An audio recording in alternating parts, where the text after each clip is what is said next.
Hello and welcome to Talking Politics. Today we'll be talking about how to encourage our young people to get into politics and not just shout from the sidelines. I had a few weeks ago someone here in the studio who talked a lot about how he's worked so hard to encourage the youths to get into politics. I have here with me Andy Flannagan, who's a political activist. Andy, you're very welcome to our studios again. It's great to be back, Wilma. Thank you. Thanks very much. And also we have another guest who is someone that Andy has influenced so much who encourages people to get into politics as well. She stood as a former MP in Harlow, and that's Suzy Stride. Studio, very welcome to our studios. It's great to be here. Thank you for coming. Well, Andy, the last time you were here, you talked a lot about how you've encouraged young people to be involved in politics, not just shouting from the sidelines, and how to actually make their voices heard. Tell us more about that. Well, I think I see young people getting excited when they realise that biblical heroes have walked this path before them. You know, that we absolutely need folks who want to be like Elijah, you know, shouting like the prophets from the distance. You know, that's what we do when we send lots of postcards, that's when we write lots of emails into MPs. You know, we do stuff from a distance. We do that kind of shouting from the desert, like Elijah did, that prophetic thing. But as well as needing the Elijahs, we need the Obadiahs working on the inside, being a minister in the government. We need the Josephs, we need the Daniels, who actually worked in regimes that, to be honest, if we looked at today, we'd start thinking our present government is wonderful, because you look how bad those regimes were, yet God called them to serve in the midst of that. And I think I see when young people realise that it's not just, oh, the world's in a bad state, we need to fix it, but actually it's a vocation, it's a call. As believers, we're called not just to serve, but to lead as well, but to lead in that way that Jesus did, that amazing model of servant leadership.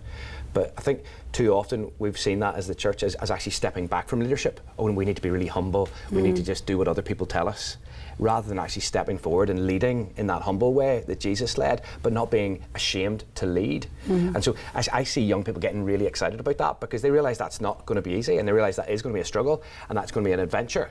Rather than this kind of consumerised idea of we're going to sit back and our only job is to vote on reality TV programmes, our only job is to sit back and go through our 500 channels. That, you know, that doesn't feel like an adventure. That doesn't feel like an adventure to young people. But when we talk about getting involved, as Suzy has done, in a political party, getting involved on the streets of the town where you live, representing people, speaking up for them, speaking up for those who can't speak for themselves. You know, that famous proverb in Scripture, speak up for those who cannot speak for themselves. And politics provides an incredible opportunity for young people especially to do that. And we've got young people getting involved, like, you know, from school age through university, and actually they're finding that this makes things tick. It actually makes sense of what I think about the world and what I have in my faith. It actually comes together and starts to make sense. So it's actually about changing their mindset about politics. Yeah, I think too often we train our young people up. You know, lots of Bible study, lots of worship, lots of prayer time together, and they get through, and then you see this all the time, that you talk to youth leaders and they say, yes, but then my young people go off to university and they hit the big bad world, or they go off to work, and all the stuff that we've taught them was just about sort of their personal devotion and their Bible study and their personal walk with God. We haven't taught them about actually influencing society. And so when we then hit the big bad world, then suddenly their faith drops off and they disappear. But actually, if we get young people engaging with the world as they're grappling with their faith, as they're growing in their faith, that's a natural part of their faith, not just an add-on extra. And actually then when they get to university, when they get out into the workplace, then they're actually being salt and light, because that's what they've expected, rather than this kind of like cushy, cozy little holy huddle. We've kept people safe in this youth group, or kept people safe in this programme that we do, just because we wanted big numbers, rather than releasing them to influence their peers, to influence the parts of society that they're going to end up in. And so I think people are grabbing this. You know, I think as our theology has slightly shifted, rather than it's all just about my personal salvation, actually believing, no, this is for everybody, and it's for the whole of culture and for the whole of society. That means inevitably our faith has to be more outward facing. And I think young people get that, because that's in their guts, that's what they want anyway. But if we can marry the two while people are still young, then it means that when they're heading out there, they're actually having a huge influence. Very well equipped. Yeah. Yes. Suzy, coming to you, you work with a lot of young people, and before the last elections, most of them were disillusioned about politics. They didn't have any confidence in the political system of the country and felt most of the politicians failed on their promises. But what's the story today? I'm not sure how much that's changed, to be honest. I mean, it's something like 50% of young people didn't vote at the last election, so generally we have this problem of young people not engaging in politics. And there's a whole lot of reasons for that. They think that all politicians kind of look and sound the same, and they think they speak a certain different language. They feel that voting doesn't make a big difference. I think things are beginning to change, and I think particularly in the Christian scene, partly because of the work of Andy and Christians on the left and others, I think things are beginning to shift. I think the big thing that I would say, the big question I would say to people is, why do we have Daniel and Joseph in the Bible? Why are those characters there? And both of those characters were political figures. I mean, Joseph was a prime minister, and I think there is that challenge to say, well, if they're there, what does that say to us today? And I also think there's a strong theme in the Bible of social justice. And so with that, when we look around our country today, our world today, and we see current day injustices, we see that we have to have a response to that. And so I think for me that something there is beginning to shift, which I think is really exciting. But I think, you know, for those that are watching today, we need to ask that question: why is Joseph and Daniel in the Bible, and what does that mean for us? And I personally think that all of us are called to engage in politics on one level or not.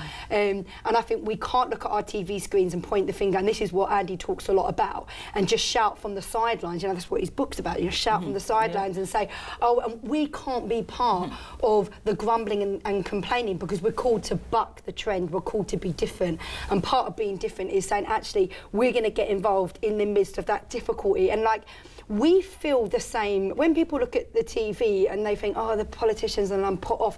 Do they think that me and Andy don't feel that way? We feel that way too. But in the midst of feeling, oh, you know, this and we feel those same feelings.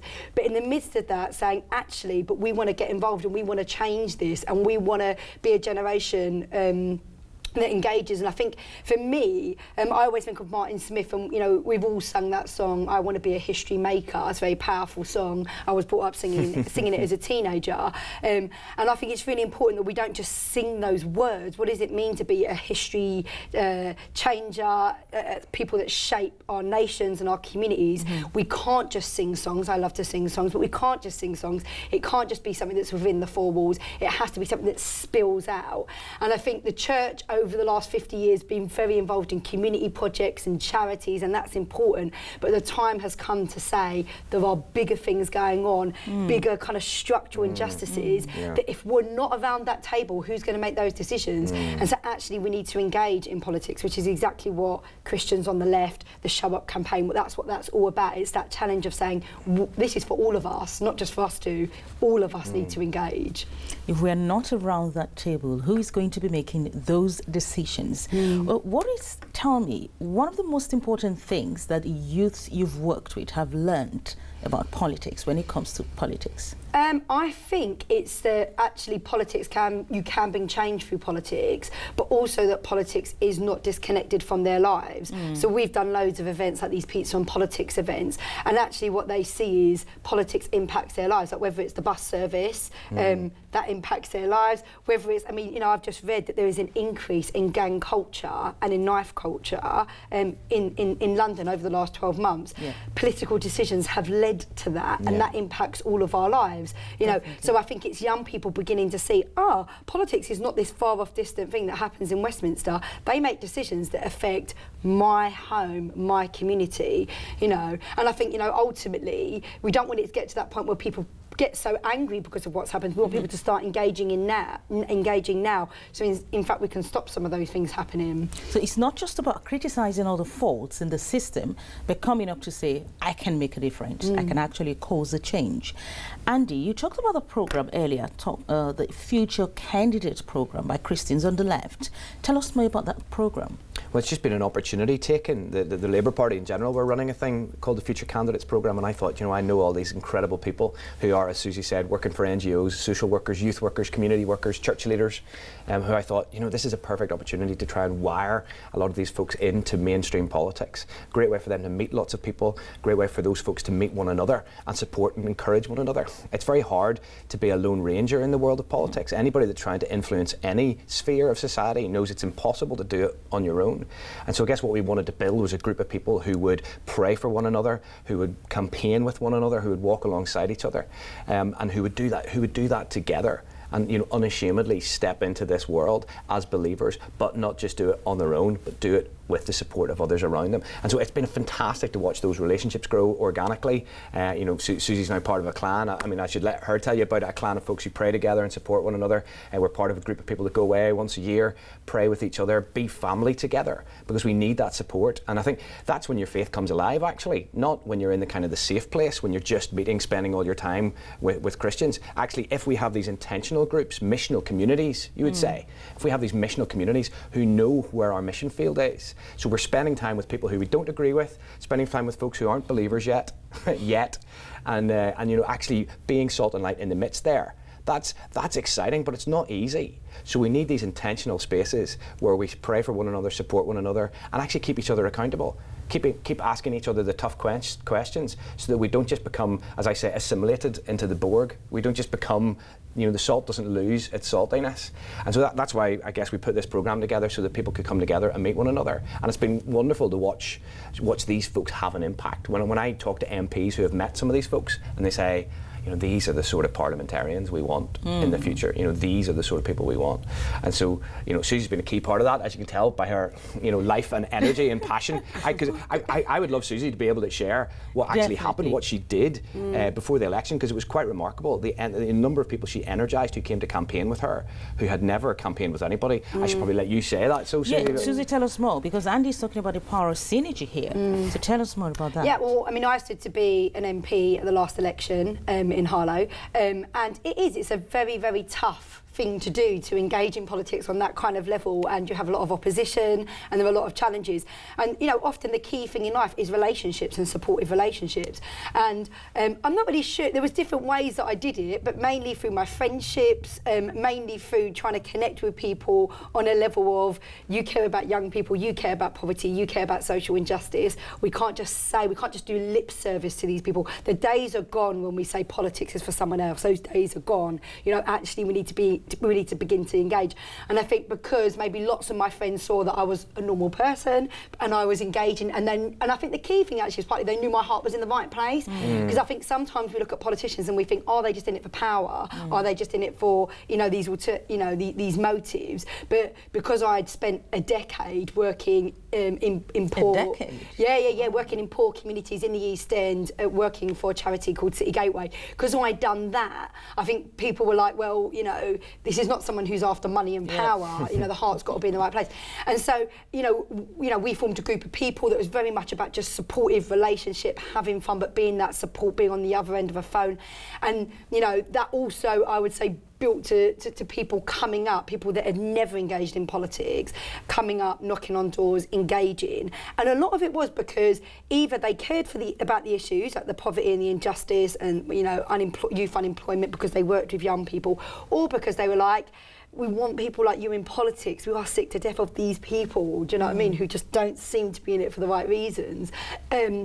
So I think it was a mix, and we ended up having 400 people on polling day. You know, we were topping the country for the number of people that we were engaging with, and a lot of that was because people that were not members of the Labour Party, some of them were members of the Labour Party, some of them members of trade unions, but some of them just people that were just like, actually, I'm going to engage for the first time. And I think we want to see more of that, really. That was actually very good, because just before the last elections, there were some people who we interviewed who said they were not going to vote. They were not getting into politics at all because they weren't sure about the system of politics. But to get people engaged, not being affiliated to any party, but the most important thing is changing their mindset about politics and putting them in the right direction is actually the right thing to do. Let's talk about the Show Up campaign that encourages people to be actively involved in politics, and we just have a little clip we would want you to watch. All over the UK, the church is doing an incredible job.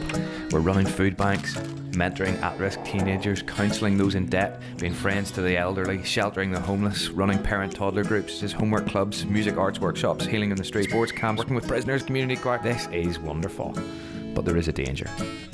Martin Luther King said that as Christians we enjoy being the Good Samaritan on life's roadside.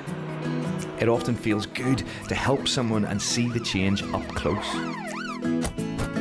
But he went on to ask, who is going back to the Jericho Road?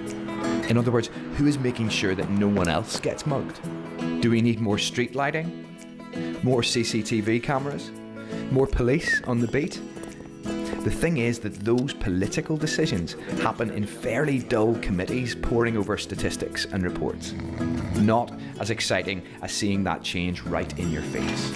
But if we don't show up in those places, the church may spend the next 50 years as the nation's paramedic, treating the victims of a flawed system, but failing to bring righteousness and justice to the system itself. It's good to be the Good Samaritan, but it's also good to give him the odd day off. Some of us need to be in the system. Might that be you? Don't just vote. Show up.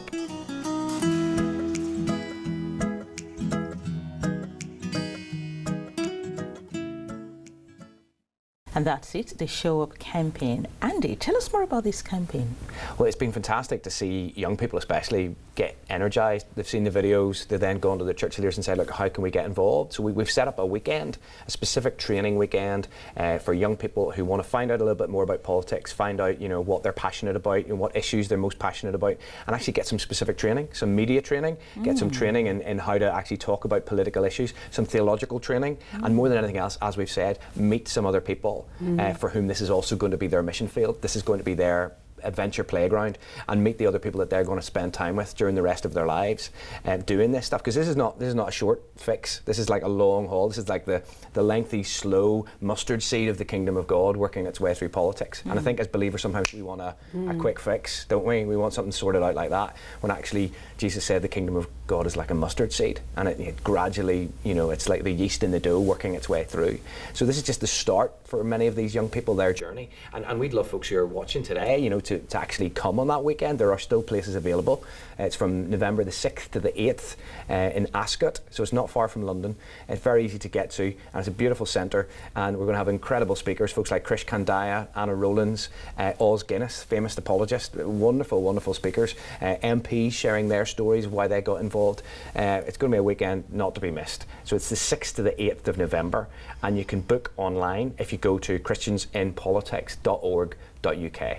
So that's christiansinpolitics.org.uk and /showupweekend. We'll be having the flyer for that to come up on the screen in a few seconds. But Andy, tell us some of the things specifically that the youth will be learning at this training program.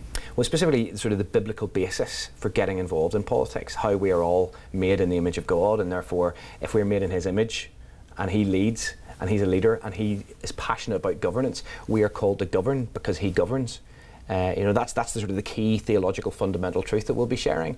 Genesis, it says it right back at the start of Genesis, we are made in his image, therefore we are called to govern because he governs. And that role as priests reflecting his glory to the world, and that can be done through civic leadership, whether that's being on a school governor's board, whether that's working in your local council, whether that's standing for parliament, that actually we do that, we reflect that glory in a civic way out there in the wider world, rather than just keeping it close.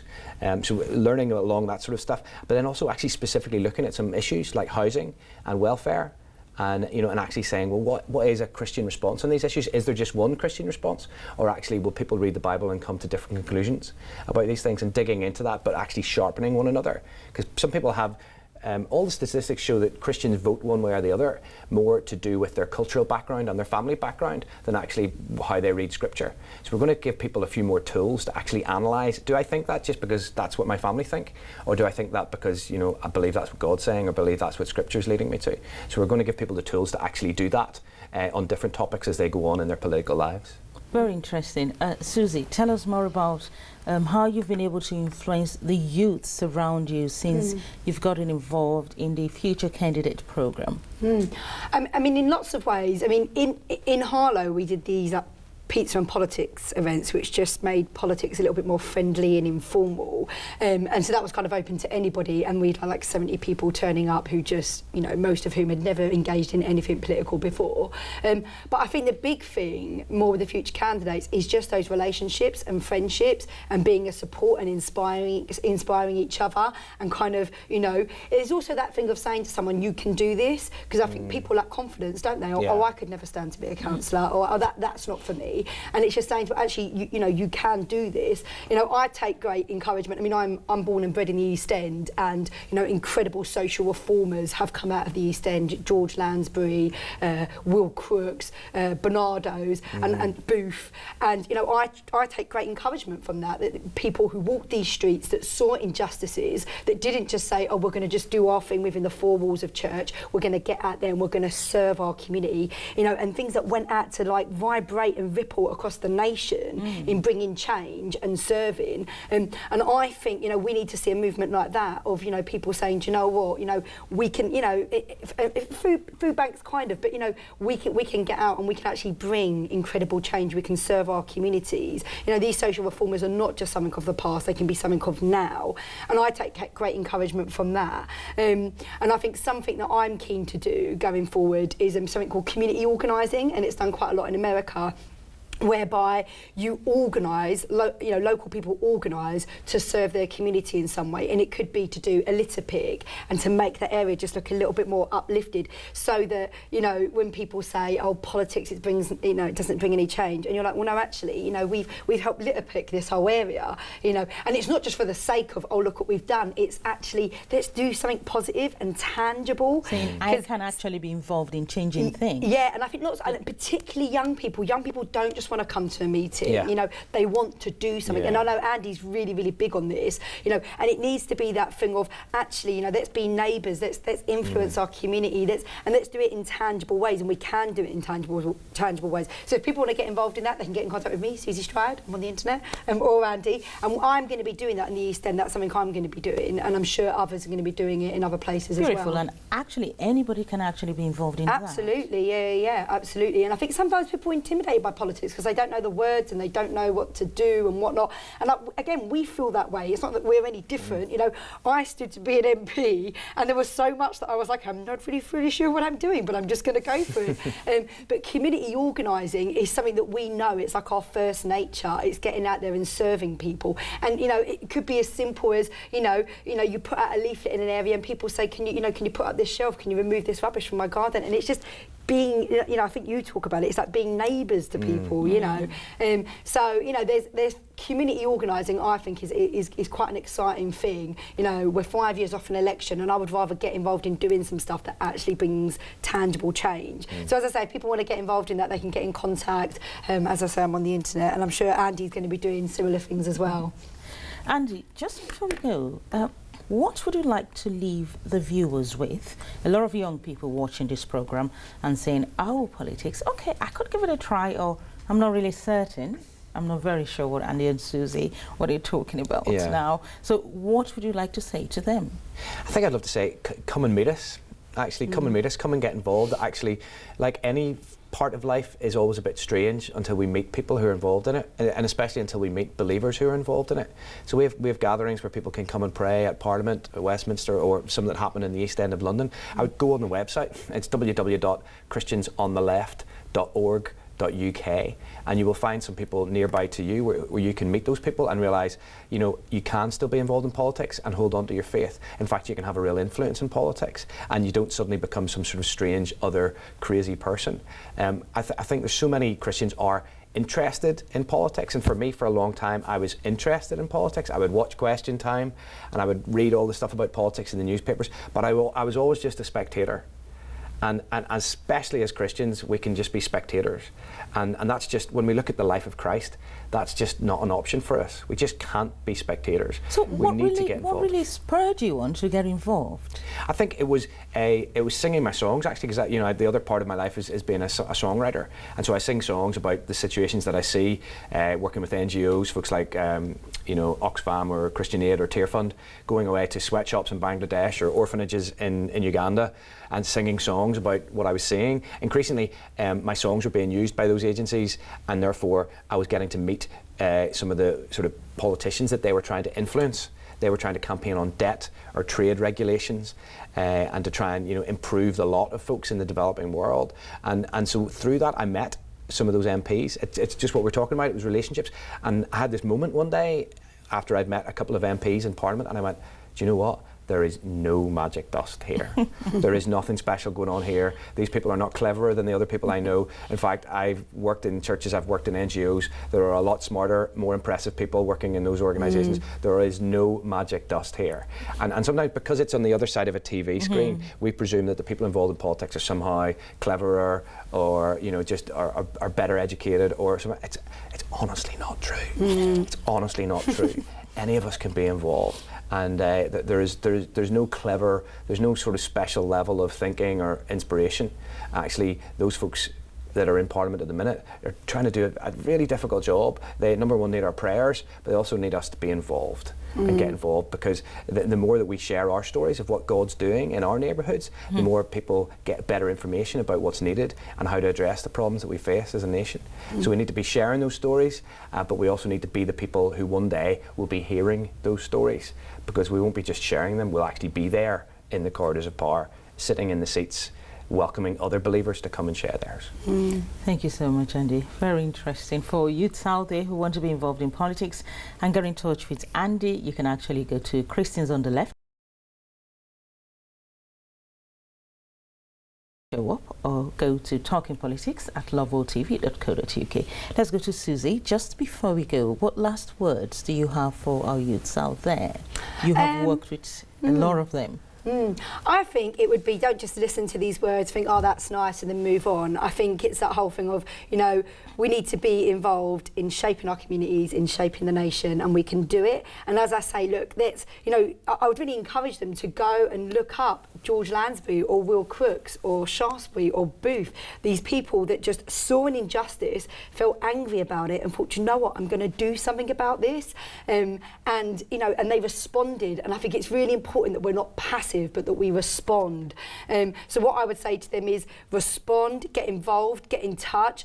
You know, we don't have to try conquer the world. You know, start small, you know, start really, really small. As Andy said, get in touch with us and come along to something and meet some people and be inspired. But I think the big thing is gone are the days where we say politics is for someone else, political people are there, you know, or, you know, or they're all the same. Gone are the days. We have to take responsibility and say, we care about our communities, we care about social injustices, we care about homelessness rising and poverty here, and youth crime and all this kind of thing, and actually we're going to respond in a way which means we're going to engage with politics, and we're going to be those people that bring change, and I think we can completely change you know, that landscape can look different in 10 years time, it can look completely different, and it is about saying, well, we engage and bring that transformation, and as I say, I think it starts from one small thing, get in contact with me or Andy, come along to something and be, you know, come and be inspired. The show campaign, definitely come along. So it's all about responding. That's what Andy's saying, that's what Suzy's saying. Respond, respond, respond, come along. Suzy says in 10 years' time, the landscape should change. That's what we're looking at.